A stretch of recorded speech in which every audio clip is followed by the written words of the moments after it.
So this lecture is going to discuss resonance structures. So again, another topic from previous organic chemistry course, but these topics are just so important. And I know if you haven't really thought about them, they're going to start to slip away. So another sort of warm up, refresher, review lecture. So resonance structures, let's first define them.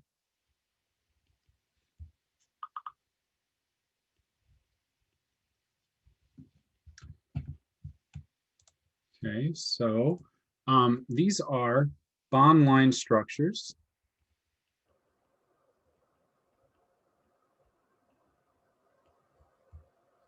Well, I guess we're going to start with the issue. Bond line structures don't fully account for the structure of a molecule. That's an issue. That's a problem.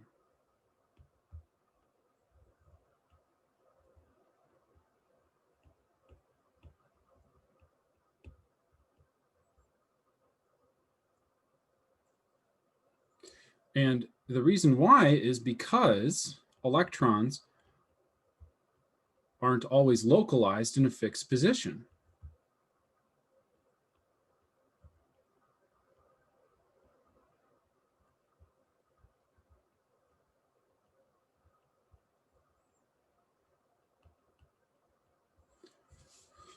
Okay, and electrons can sort of change positions if they can sort of delocalize or be move about.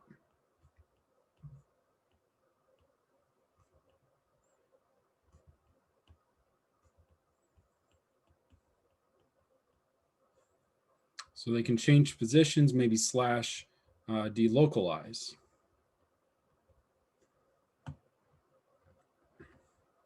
Now, a really nice starting example of this was when we looked at alkene chemistry in organic chemistry 2. That is, if we think about an alkene, so let's do like e.g. alkene chemistry.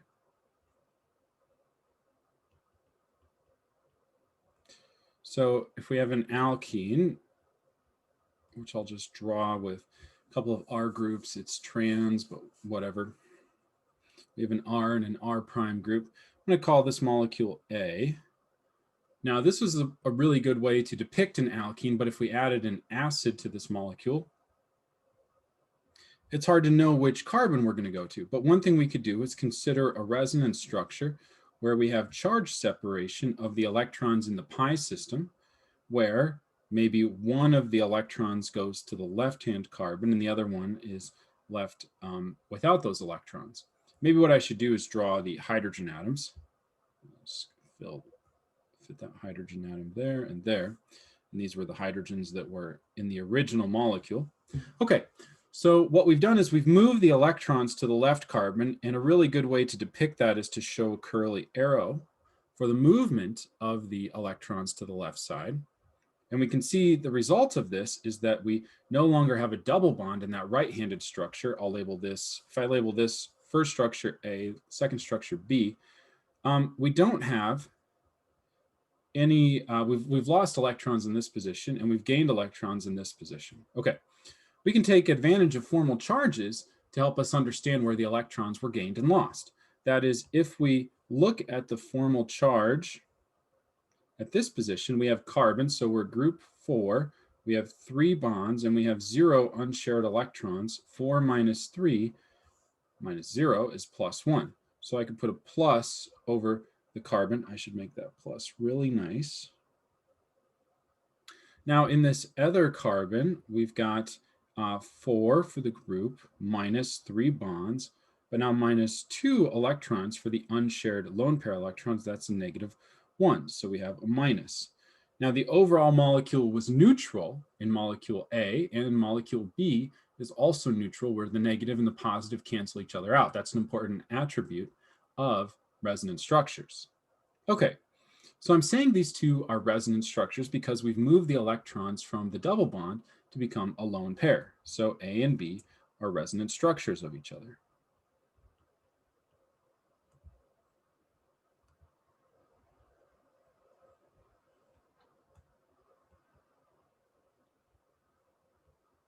Okay, now what about an alternative depiction where we have molecule A, and I'm going to just redraw molecule A down below.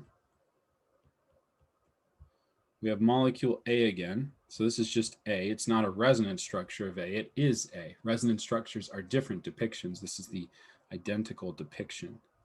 Okay, so we have A. Now what I'm going to do is move the electrons. Instead of going to the left side, we're going to go to the right side. Hopefully this isn't too messy. Now we show those electrons moving with a curly arrow going to the right from the bond to the atom. And then we have a lone pair of electrons on the atom that has received that the electrons that were part of the pi system. Okay. So what we could do is a formal charge calculation, but everything has sort of flipped.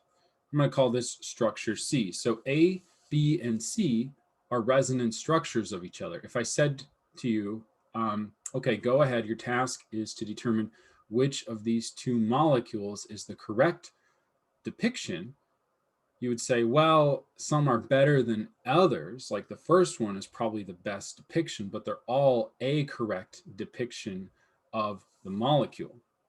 That is to say that A, B, and C are each different depictions and different structures. So there are some differences. I've used that word different a couple of times already. Different depictions, different structures with different distributions of electrons. That is, the electrons are distributed in different parts of the molecule, but all describe the same molecule.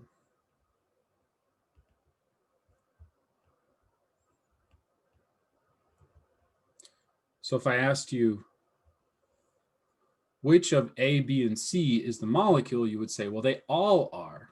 All describe the exact same molecule. So that's the idea behind resonance. And when you find ways to redistribute electrons, you can start to see where formal charges emerge. And there are some times where a formal charge is better positioned at one atom over another, and you can understand where things like acids or electrophiles will add to a molecule, where in the original depiction it may have been neutral or having a different sort of distribution of electrons. Okay, so what we can do is take advantage of this to understand some chemistry. So in organic chemistry too, we studied things like enolates. Enolates are deprotonated carbonyls. That is, if we had some sort of carbonyl, we remove the hydrogen at the alpha position, leaving behind a negative charge. Now what we could do is draw a resonance structure where we push the electrons over to make a carbon-carbon double bond, and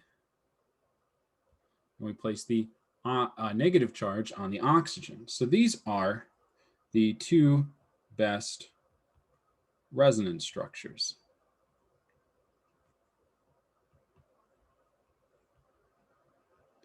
There are actually other resonance structures of this, but they are less helpful in the long run, and that is when we have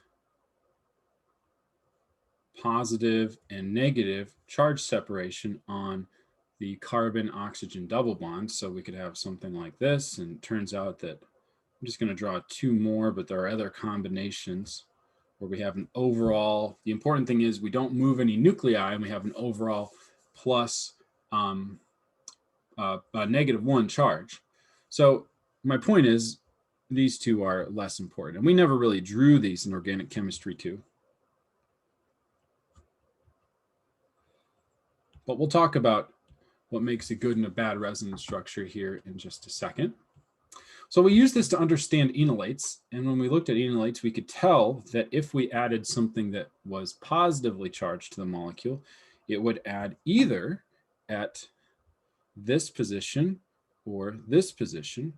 And despite being able to draw a resonance structure like this, it wasn't always that helpful. But resonance structures allowed us to see that sometimes we would add a positively charged thing to the carbon, which was that alpha carbon, if you remember, or the oxygen atom. And resonance structures get us there. They tell us why. They say that in some depictions, we could consider that negative charge being localized at the carbon, but then it delocalizes to the oxygen. So the enolate has two options, and we can understand that based on resonance structures. Okay, another example of using resonance structures productively is in the case of aromatics. Primarily benzene.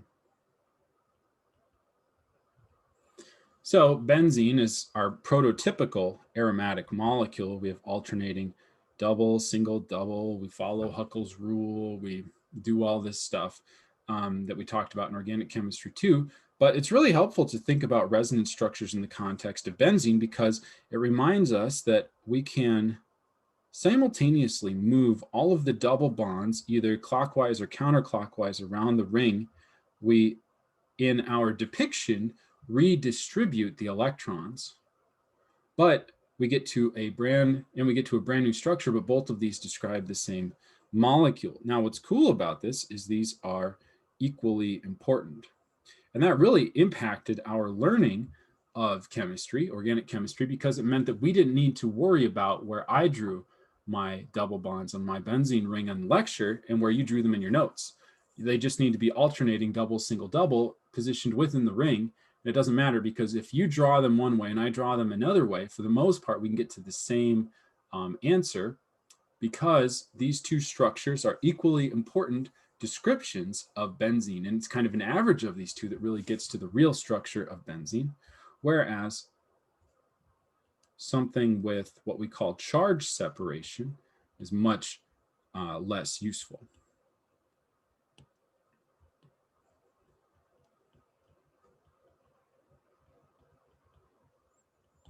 Okay, so I say less important, and where these two are equally important, and they are the best.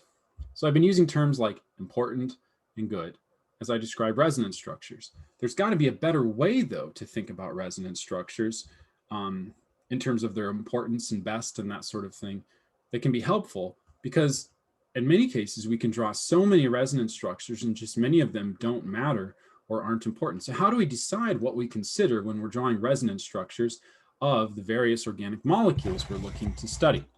Okay, so let's get into that. The importance of resonance structures.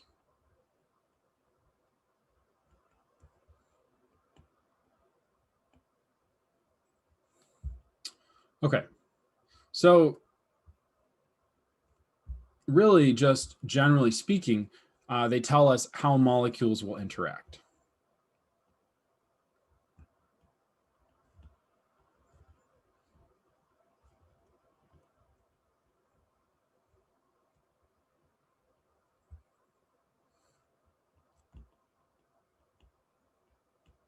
Or react with other molecules.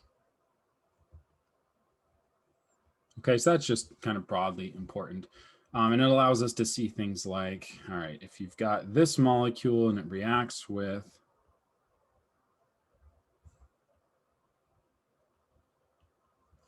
this molecule, we know that an important resonance structure of this molecule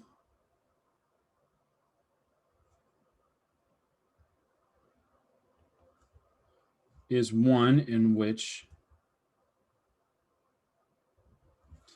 you've got charge separation such that there's a positive charge on the carbon that was double bonded, but not part of the benzene ring, not part of the phenyl group, and the oxygen, such that the oxygen has a negative charge and the carbon has a positive charge. That allows us to see that the negative charge will be attracted to this position, giving rise to a product that forms a new bond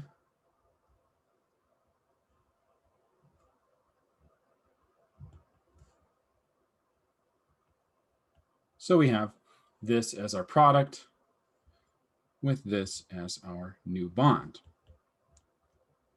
Okay, so I show curly arrows from the negative to the positive. That's how we draw mechanisms. So we went from the negative on the oxygen to the positive on the carbon atom to show that we formed this new bond.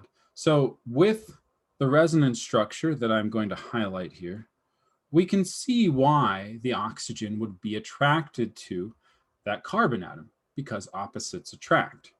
Now, what I've got shown here is an important resonance structure. But somebody could come up to me and say, why don't we consider a resonance structure that is similar, except where the positive charge is inside the benzene ring? Okay. So this is, I guess, fundamentally a very similar resonance structure. That is to say, we've moved a carbon-carbon double bond over one position, pushed electrons up so there's a negative charge in the oxygen, and then left an electron hole on a carbon atom where there's now formally a positive charge. So shouldn't the MEO minus, that nucleophile, be attracted to the positive charge inside the ring? Well, I would say no, because I'm going to cross this out and say not a good resonance structure.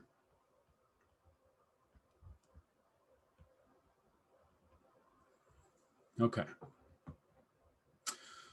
So we got to our answer, a justification of our answer, by considering a resonance structure that I would say is good, and I've highlighted in yellow.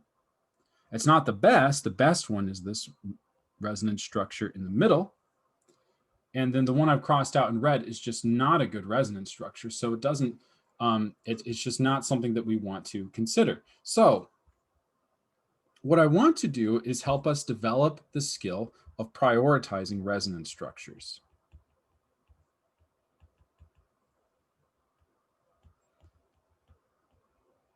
And I should know this, but I can't remember if we discussed this at length in organic chemistry too. So this might be new material, but either way, we'll go through it as much as we need to. So prioritizing resonance structures, which is the best resonance structure?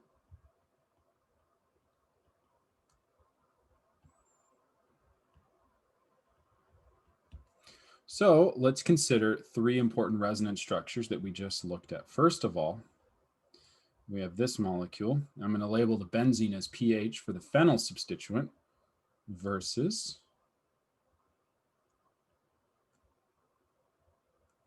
this depiction versus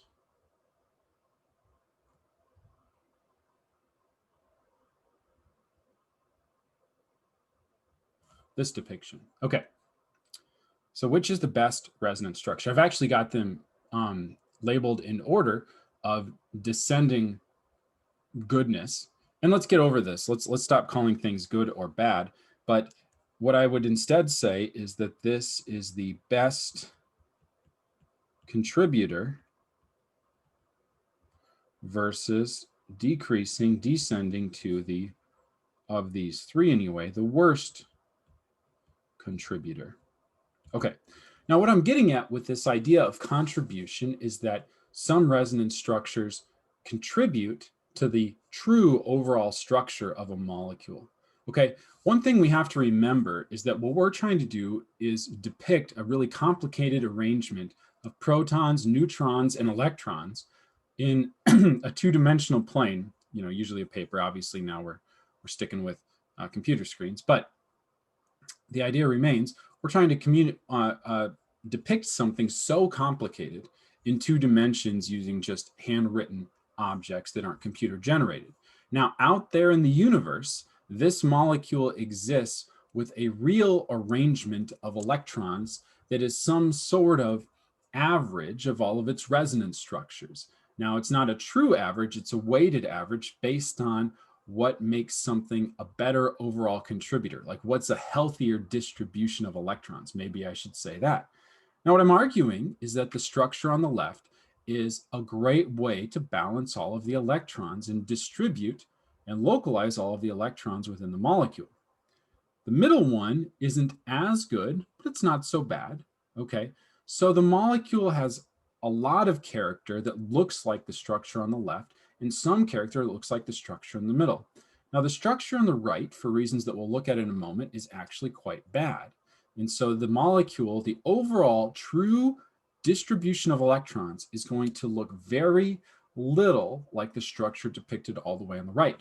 So I'm saying that the structure on the right is a bad contributor or a bad resonance structure because it really doesn't give us anything. It doesn't teach us anything. In fact, we're sort of dumber by considering it.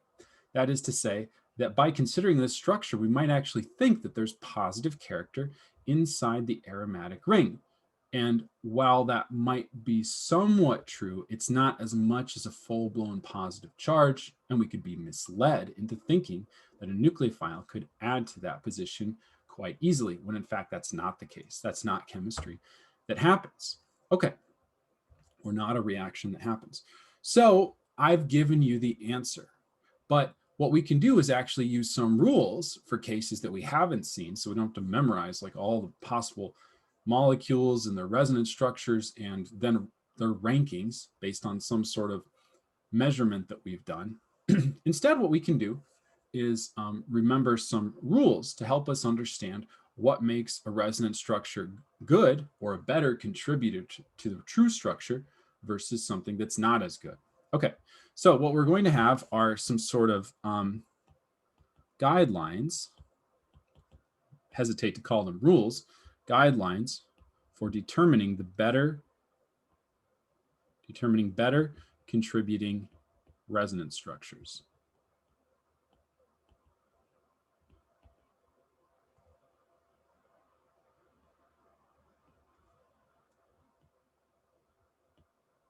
Okay. Now, these rules have varying degrees of importance. It's not just a list of rules that everything must adhere to. It's sort of a rules listed in descending importance. That is, the most important guideline or rule to consider is we don't want to exceed, you really don't, because we're working with so many row 2 elements. Don't exceed the octet rule.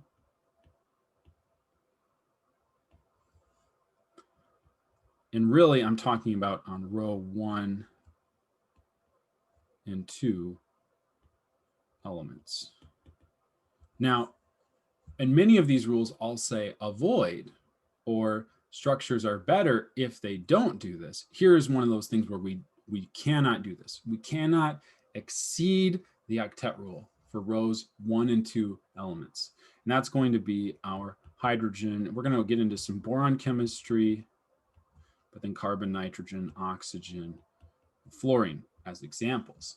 Okay, so we cannot exceed the octet rule in these positions because we don't have d orbitals to go into. So we'd have to go into the next shell, which is very high energy. So really, if you break this rule,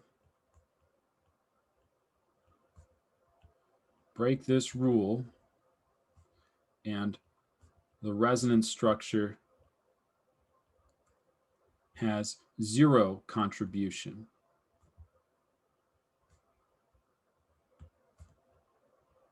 So if you break this rule in a resonance structure that you propose, we just have to say, no, it's not a resonance structure. Okay? So I mentioned that we just can't do that. No, notice I didn't say we don't break the octet rule, because that kind of, by the octet rule says we usually have 8 electrons, or in the case of hydrogen, we have 2 electrons. Sometimes we fall short of the octet rule. In many cases, we fall short, and that's how we get positive charges within molecules. So we can fall short of the octet rule, and we'll see why that's something to be avoided in the best contributing resonance structures, but it's something we can do, but we cannot exceed. So I was very careful in my word choice here. Okay. So we want to, number 2, and instead of saying avoid, I'm just going to write it this way: structures where all atoms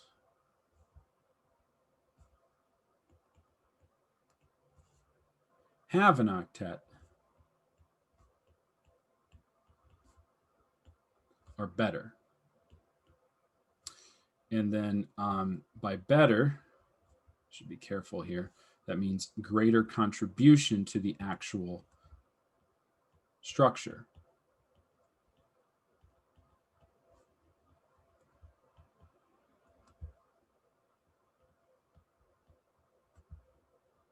Okay. So this looks very similar to rule number 1, but this allows us to think about things where we fall short of the octet. So what I'm saying here is if you have a resonance structure where every atom has not fallen short of the octet rule, every atom has its version of the octet rule satisfied, then that is probably the best contributing resonance structure. And this is a really good rule to keep in mind because it allows us to understand why we spend so much time drawing these molecules that are neutral. So for example, I would say that this molecule, or this depiction of the molecule without any charges, is the best contributor because all of the other ones have a positive charge. And unless we're looking at sulfur, for example, in some weird states, for these row 2 elements, that positive charge is probably going to indicate that we've satisfied the octet at that position. Although in nitrogen we can too. But anyway, for the elements available in this molecule, we can see that this is the best contributor because compared to the other ones, we have carbons with positive charges where they don't have their full octet satisfied. So they're not as good of a contributor, which is great because if we had to draw this molecule, like on an organic 1 or 2 exam, you'd have drawn it this way. Like if I had given you the molecular formula, whatever the molecular formula is that corresponds to this molecule, you would have provided the structure that I've got shown here. Okay. So the next one is structures with less charge separation are better contributors.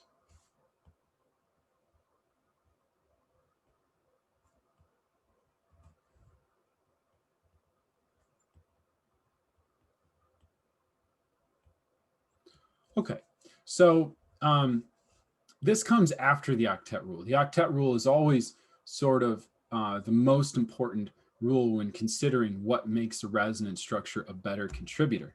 But if we just look at a quick example, if we have a carbonyl and we consider a resonance structure where we boost the electrons up and onto the oxygen, leaving behind a positive charge on the carbon, or where we flip these around,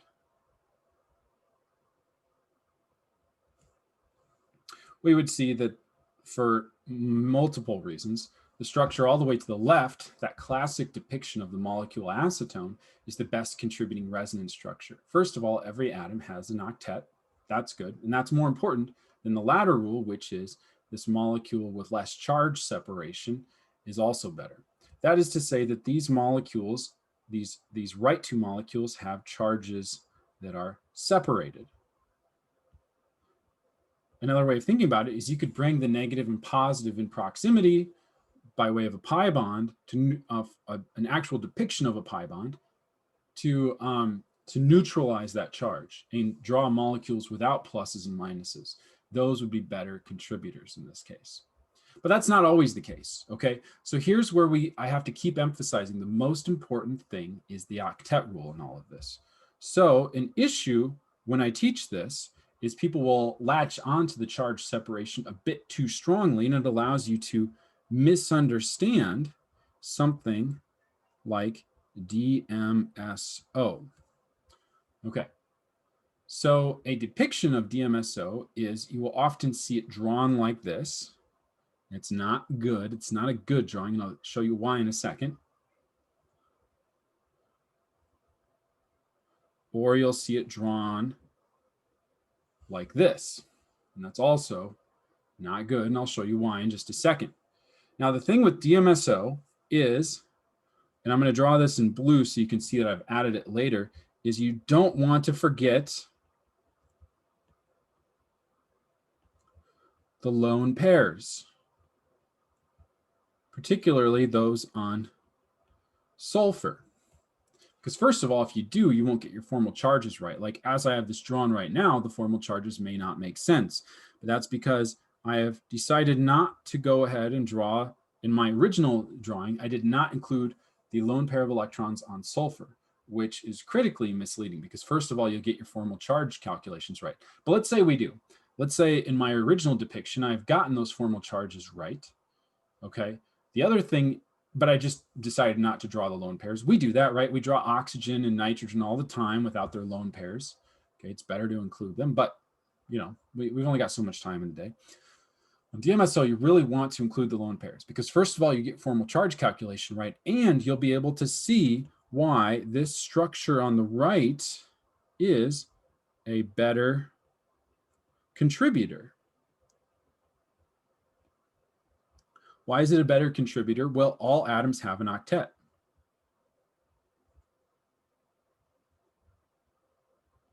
What do you mean all atoms have an octet? Doesn't that molecule on the left have an octet, and then the molecule on the right has a positive charge? So it does not have an octet. You keep saying positive charges are holes where electrons don't exist. Well, they are, you know, for carbon a lot of times. But here we have to be careful. Okay, sulfur in this left-hand case has 10 electrons. 10 is not 8. 10 has exceeded the octet rule, which we don't want to do in a row 1 or 2 element, but sulfur is a row 3 element. So this is okay. This is a viable resonance structure, but it's not the best. It's not the best contributor.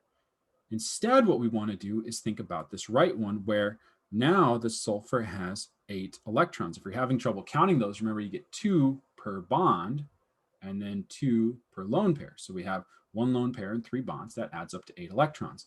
Now the oxygen also has 3 lone pairs of electrons, so it has 8. So this is a better depicting resonance structure because every atom has an octet. It doesn't matter about the charge separation. I mean, the charge separation matters. It would be great if we could draw a DMSO where everything has an octet and doesn't have charge separation, but we can't, right? Okay, just the rules of physics and formal charges don't allow. So we have to draw it with some charge separation, but that doesn't matter. The molecule behaves more like that structure on the right. So we say that depiction on the right is a better contributor to the overall structure. And it reminds us that these guidelines, that these rules are not like physical laws. This is us understanding this model that we've put on our pieces of paper to allow us to draw these complicated arrangements of protons, neutrons, and electrons. It's just a guideline, but the octet rule seems to be the king. Okay, now this last rule, everybody loves to make this last rule hugely important. Okay, fine. It's just, and let me check to make sure this is the last rule. I think, well, it's pretty much, I mean, these are guidelines, so I could always add a few more. And I'll probably just add one at the end here. Okay, so if charge separation does exist, I'm going to be really quick about this because otherwise people just go nuts and really just love this rule too much. Okay, if charge separation is present, better structures have the negative charge on electronegative elements. Now, what this allows us to do is it allows us to see why if we have an enolate, why if we have something like this. Let's stick with this example. This is a nice example. So we could have depictions, 2 depictions, if you think about it, where we've got the carbon-carbon double bond in the middle 2 atoms. Excuse me. We could have one where we've got a negative charge on the oxygen and a positive charge on the carbon, or a negative charge on the carbon and a positive charge on the oxygen. Now, oxygen is more electronegative.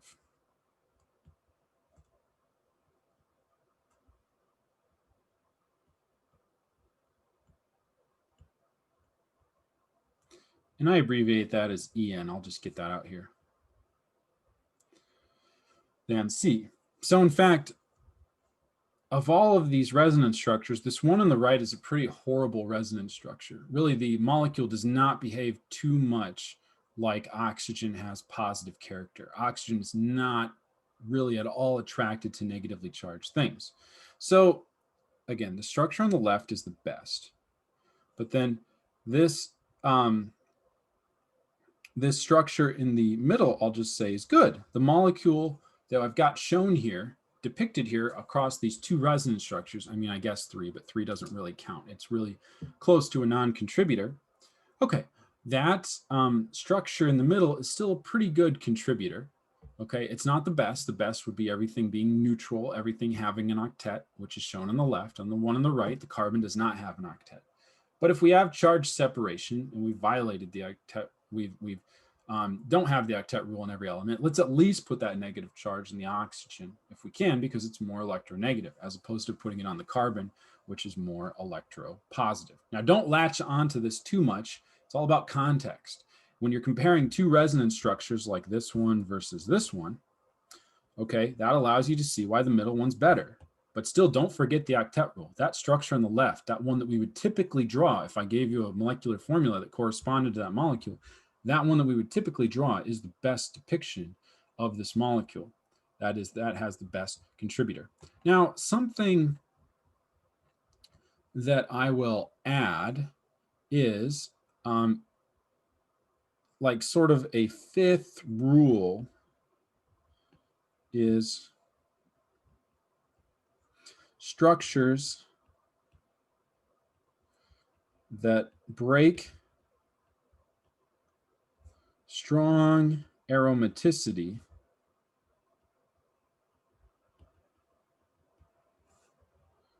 are weaker contributors.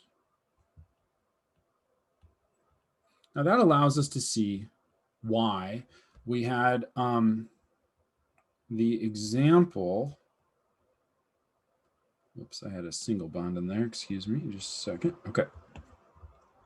Why, when we had a single bond to oxygen, why, when we had the positive charge in the aromatic ring, that wasn't as good, okay? Because if you look at this structure, the aromatic ring has lost aromaticity.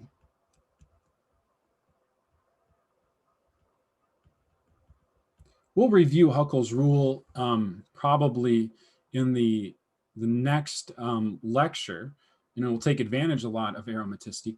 But the thing we have to remember is aromaticity is a really stabilizing force for molecules. So losing it is a huge energetic penalty.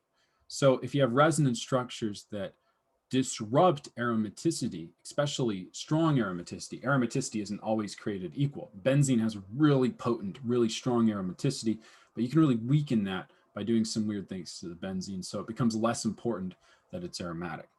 Now, all of that being said, if you can draw resonance structures where aromaticity is introduced, that will provide a stabilizing influence and actually make that resonance structure an even stronger contributor than it would otherwise be if the depiction allows for the distribution of electrons such that we have aromaticity being introduced. Okay, so we've lost aromaticity. That's bad. That's why that's almost a non-contributor for this particular molecule and why we don't see the oxygen attacking the aromatic ring. Okay, so with that, I think we'll end this lecture. So, you know, it's kind of warm up and review, but it's kind of like advanced review. If you really aren't following along, don't worry. It's going to be okay. This is just, well, I mean, if you're not following along, please let me know. But if a lot of this stuff was unfamiliar and you're uncomfortable with how much of it you didn't remember, don't worry about that. You know, you can always talk to me if you have questions.